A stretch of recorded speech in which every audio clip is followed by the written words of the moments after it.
Her life hasn't been easy. My love, my wife, has faced a tough battle from an early age. When her 3 children were still young, she made the difficult decision to divorce her ex-husband. He, unfortunately, was lost in the dark world of addiction. It was a storm threatening to sink the entire family, but she was brave enough to take the helm and navigate towards calmer waters. A few years later, fate brought us together. I, a man who had already lived some adventures, was seeking a fresh start. She, a warrior mother, carried in her eyes the hope of better days. Our encounter was like a ray of sunshine after the storm. We began to get to know each other, and it soon became clear that there was something special between us. We dated for 2 years, building a strong bond based on mutual respect and affection. Finally, the time came to meet her children. I knew this would be a big step. The meeting was full of expectations, anxieties, and hope.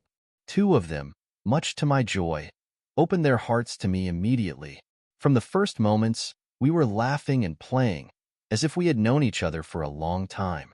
The connection was natural and instant. I felt accepted and welcomed into their lives. But Kelly was different. Her eyes reflected a distrust that I couldn't ignore. She wasn't willing to open up to me, not even to try. The interaction was marked by a passive-aggressive behavior, as if every word of mine was an intrusion into her already shaken world. I understood. The loss of her father to addiction and the turmoil that followed had left deep scars. Every encounter with Kelly was a challenge, a silent struggle. I tried to find ways to connect, to show that I wasn't there to replace anyone, but to add to their lives. However, the barrier between us seemed insurmountable. Every attempt at closeness was met with coldness, and I began to question if she would ever accept my presence in her life. Living with the other 2 children brought me joy and the certainty that there was room for a fresh start. But Kelly remained an enigma, a closed heart that I feared I would never reach. And so, our relationship began, intertwined with laughter, hope, and also with the shadow of Kelly's resistance and painful past. Kelly has always been a restless soul. From the start, there was something in her eyes that spoke of deep pain, something that perhaps she couldn't even explain. When I met her, her behavior was marked by passive aggression, a silent way of showing her resistance. She never openly said she didn't like me, but her actions spoke louder than words. It was a constant challenge, an endless battle trying to break through that invisible barrier she had erected. And then, the unthinkable happened. Kelly's father, already ensnared in the grips of addiction, lost the battle. The news of his death hit Kelly's life like a bomb. I'll never forget the day we found out. It was as if her world had collapsed. The pain she felt was palpable, almost tangible. I wanted to help her, but I didn't know how. I wanted to say the right thing, but there were no words that could ease that suffering. Losing her father made the situation considerably worse. Kelly didn't know how to deal with the pain and grief, and it manifested in emotional outbursts. It was as if a storm had been unleashed inside her. There were days when she was so angry that nothing seemed capable of calming her. On others, sadness consumed her so deeply that she could barely leave her room. Every attempt of mine to get closer was met with renewed hostility. She refused to talk about her father, but his absence was a constant shadow in her life. Her crises were unpredictable and intense. A simple conversation could unleash a whirlwind of emotions. Kelly's mourning was not just for the loss of a father, but for the emotional turmoil his absence left in her world. I watched from afar, unsure how to intervene. Kelly rejected any attempt at support, whether from me or anyone else. It was as if she was determined to carry this burden alone, even if it meant sinking further into pain. Every day was a new battle, a struggle to find balance amidst the emotional chaos that consumed her. The house, which should have been a place of refuge and safety, turned into a minefield. We all walked on eggshells around Kelly, fearing the next outburst. The tension was constant, and her pain was a daily reminder of what loss and addiction can do to a family. And so, the initial conflict with Kelly intensified, marked by emotional outbursts and an ever-growing barrier between us. All I could do was hope that, with time, the wounds would begin to heal and that somehow we would find our way back to peace. During that turbulent phase, my presence in their lives was like a delicate balance. I didn't live with them. I maintained a certain physical distance, but my heart. I was always there, with each of them, especially with my beloved. Kelly was in a spiral of pain and anger, a combination that made any misstep a huge risk. She threatened to run away if her mother and I got married, an ultimatum that forced us to walk on a tightrope. Despite the distance, my relationship with their mother continued to flourish. Every moment together was a refuge, a bubble of normalcy amidst chaos. We planned, dreamed of a future where peace and joy were possible. However, every plan was accompanied by the shadow of what Kelly could do. She was like a volcano, ready to erupt at any moment. Over time, something unexpected began to happen. The other two children, tired of the constant turmoil at home, started seeking refuge at my house. At first, they were just sporadic visits, a night here, a weekend there. But these visits became more and more frequent until my house turned into a second home for them. These moments together were a disguised blessing. The constant tension from their home dissipated when they were with me. We had quiet dinners, watched movies, and often just talked for hours. It was during these conversations that I began to understand their pains, their hopes, and their fears better. Every shared laugh and whispered confession on quiet nights brought us closer together. We built a refuge of calm and security. They began to trust me in a way I hadn't expected. We started sharing secrets, making plans, and dreaming together. I watched them grow and overcome small obstacles as we became a kind of makeshift family. Meanwhile, Kelly remained distant, a storm that had yet to pass. But with the other two, I felt like we were building something solid, something real. They found in me not just a friend, but a father figure, a pillar of stability in a world that often seemed to crumble. Each day brought new challenges, but also new joys. It was a slow and continuous process of building trust and love. And so, in the midst of chaos and drama, we found an oasis of tranquility, a place where we could all breathe and believe that maybe the future could be better. When Kelly turned 18, something changed in us. My partner and I looked at each other and felt that it was time to stop postponing our lives. We had spent years tiptoeing around, balancing desires and fears, trying to protect our hearts and those of the children. But there was a moment when we needed to claim our happiness. We decided to get married. It was a decision made with love and, yes, with a good dose of courage. We knew it wouldn't be easy. Kelly, with her pain and anger, represented a constant resistance, a force trying to push us away. But we believed that true love deserved to be celebrated, deserved to withstand storms. The day we announced our wedding is etched in my memory. It was a quiet afternoon. We gathered everyone in the living room, with the sunlight gently illuminating the room, as if nature itself was trying to give us courage. Kelly was there, watching with attentive and suspicious eyes. "We're getting married," we said, hands clasped, our hearts beating as one. The words had barely left our lips when we saw the transformation on Kelly's face. Her expression changed from surprise to silent fury. She got up abruptly and, without a word, left the room, slamming the door behind her. The house shook with the force of the impact, but not as much as our hearts. The other children, however, reacted differently. Their faces lit up with genuine smiles. They hugged us, celebrating the news. For them, that wedding was a promise of stability, a celebration of the love they had learned to respect and admire. Their words of support were a balm for our wounded souls. In the days that followed, the preparation for the wedding was marked by a mixture of joy and tension. Kelly avoided us even more, her presence a constant shadow, a reminder that not all hearts were ready to accept the love we were building. Each encounter with her was laden with heavy silence, with looks that spoke more than any words could say. On the day of the wedding, as I looked at my partner dressed in white, so radiant and beautiful, all worries seemed to momentarily disappear. We were surrounded by friends and family who supported us, including the other two children, were there with emotional smiles, witnessing the union of two souls that had fought so hard to be together. Kelly didn't show up. Her absence was felt, an invisible weight that hung over the celebration. But in that moment, As we exchanged vows and pledged eternal love, we knew we were making the right choice. We were ready to face the future, with all its uncertainties and challenges, together. The wedding was not just a celebration of our love, but also a testament to our resilience, to our ability to overcome pain and build something beautiful amidst chaos. It was the beginning of a new chapter, a chapter we wrote with hope, courage, and the belief that, together, we could weather any storm. Every interaction with Kelly was like walking on a minefield, where any misstep could trigger an explosion. From the start, our relationship was marked by painful distance. While I repeatedly tried to build a bridge between us, Kelly seemed determined to keep that bridge in ruins. There was one day, I vividly remember, when I tried to reach out with a gift. It was a book, something I knew she was interested in. I approached with a smile, hoping this small gesture might break the ice.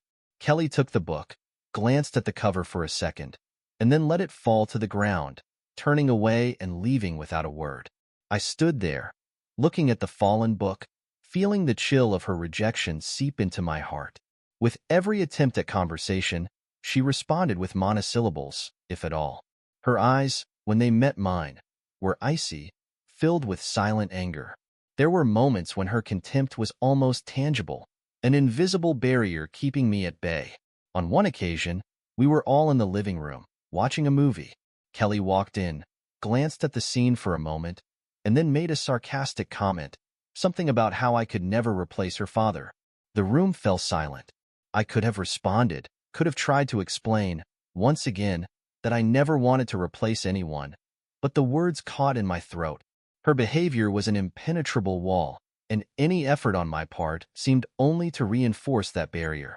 There were also the ordinary days, the chance encounters in the hallways of the house. I would greet her, trying to be cordial, but her eyes would just pass over me, as if I were invisible. Every attempt to involve her in family activities was met with an excuse or, often, a mere turning of her back. Kelly's hostility was a constant reminder that I was an intruder in her world. While the other children and I built bonds of love and respect, Kelly remained distant, an isolated island of pain and resentment. I desperately wanted to be a supportive figure for her, someone she could trust, but her actions made it clear that I was not welcome in her life. I couldn't see her as one of my own children, not for lack of trying, but because she herself refused to accept me. Every interaction reinforced this reality. It was a dance of distancing and frustrated attempts at connection. Kelly wasn't just a teenager going through a tough time. She was an emotional battleground, where I always came out defeated. In the end, every encounter with Kelly left a mark, a bitter reminder of a constant and exhausting struggle. And despite all efforts, the frustration and pain of being constantly rebuffed made it clear that maybe we would never see ourselves as family. Eventually, a new phase emerged in our lives, a phase that brought both joy and pain. Kelly's siblings, at 16 and 17 years old, approached me with a request that filled my heart with emotion. They wanted to be adopted by me. They felt that I had become not only a father figure but a true father in their lives.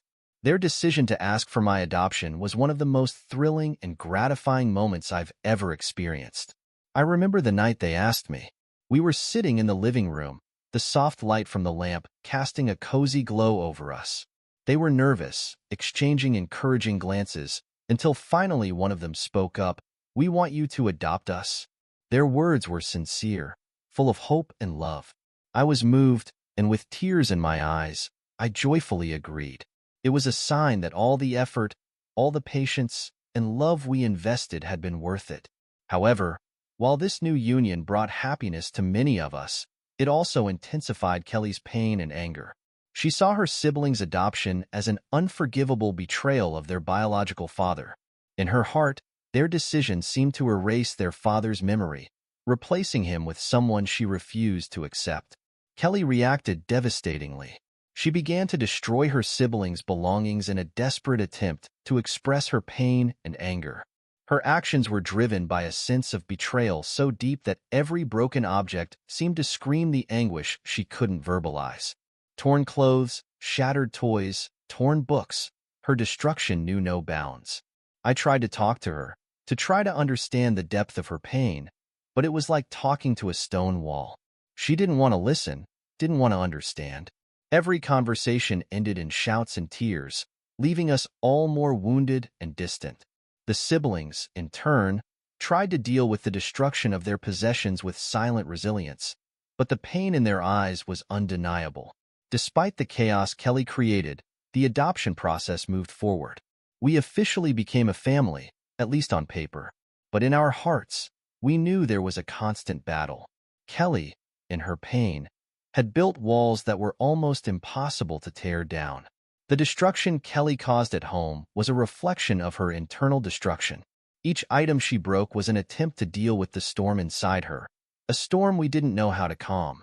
We tried to create an environment of love and support, but her resistance was relentless. The adoption of the siblings was a moment of light amidst the darkness, a flame of hope in a sea of uncertainties. We knew the road ahead would be difficult, that the scars left by Kelly's pain would not heal easily. But together, we were willing to face the challenges, hoping that one day, she too would find her way back to us. Currently, Kelly's presence in my life is like a distant shadow, a reminder of a time that is past. Our interactions are rare and often marked by palpable tension. I prefer it that way. There was a time when I struggled to get close to her, to find some common ground amidst the desert of her anger and pain. But over the years, I realized that this battle was in vain. Kelly was determined to keep her distance, and I finally accepted that. Our conversations are short and superficial, filled with a discomfort that is almost tangible. She seems always on the brink of explosion, and I have learned not to provoke the sleeping beast. Each encounter is a delicate dance, where one wrong word can trigger a storm. However, it is with the siblings that I see a more complex and intermittent relationship. Her relationship with them is an emotional roller coaster, full of highs and lows. There are moments of harmony and connection, followed by periods of distance and misunderstanding. They try to maintain a bond with her, but it's hard when she seems determined to push them away. For me, it's a relief not to be at the center of this emotional hurricane anymore. I prefer to keep a safe distance, watching from afar, as they try to find their own way to peace and reconciliation. It's a complicated situation, but it's the reality we face. Meanwhile, I continue to build a life with those who are willing to share my love and presence.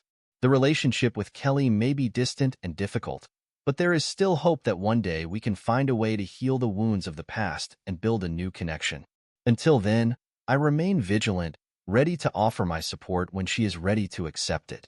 When the time came for my two adopted children to take the next step in their lives and get married, I knew I wanted to be there for them in every way possible, and that included financially assisting them with their weddings. I saw the gleam of joy in their eyes when I mentioned my offer to finance their weddings. It was as if a weight had been lifted off their shoulders, and their gratitude was palpable. They had always been grateful for everything I had done for them, and this only strengthened our bond as father and children. Seeing my adopted children walk down the aisle, radiant with happiness, was one of the most rewarding moments of my life. And knowing that I could contribute to making that special day even more memorable was an indescribable sensation. Every detail, from the bride's dress to the ceremony decorations, was carefully planned and executed. And I was there, by their side, witnessing the beginning of a new journey in their lives. The weddings were more than just celebrations. They were a testament to the love and support we share as a family. And even though things aren't always perfect between us, these moments of joy and unity serve as reminders that we are a family, united by love and mutual gratitude. An ordinary afternoon was interrupted by the shrill sound of the telephone. I answered, unsuspecting of what was to come. On the other end of the line, Kelly's voice sounded tense and uncertain. She made the request I never expected to hear. She wanted me to pay for her wedding. The silence that followed was heavy, as if the weight of the situation hung in the air between us. I struggled to process her words, trying to understand the logic behind her request. After all, I had financed the weddings of her siblings, so why didn't she deserve the same treatment? But then, reality set in. It was more than just a matter of money. It was about the complex and often tense dynamics between us. It was about the old wounds that hadn't healed, about the anger and resentment that always seemed present. I found myself refusing her request, the words coming out of my mouth before I could even think. It was an instinctive reaction, a reflection of the discomfort and tension that had always existed between us. I knew I couldn't pay for her wedding without causing more resentment and discord. And so, the argument began. Kelly expressed her outrage, her belief that the situation was unfair. She saw it as further proof that I viewed her as less important than her adopted siblings. Her words cut like sharp knives, leaving invisible scars on our already fractured relationship. I tried to explain, tried to make her understand that it wasn't about favoritism, but rather about complicated family circumstances and dynamics. But my words seemed to fall on deaf ears. Her anger and frustration were like an impenetrable wall, blocking any attempt at communication. In the end, the call ended abruptly, leaving an uncomfortable void in the air.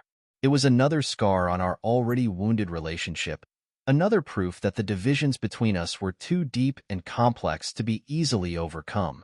And so, as I hung up the phone and took a deep breath, I knew this wouldn't be the last time we faced these challenges as a family.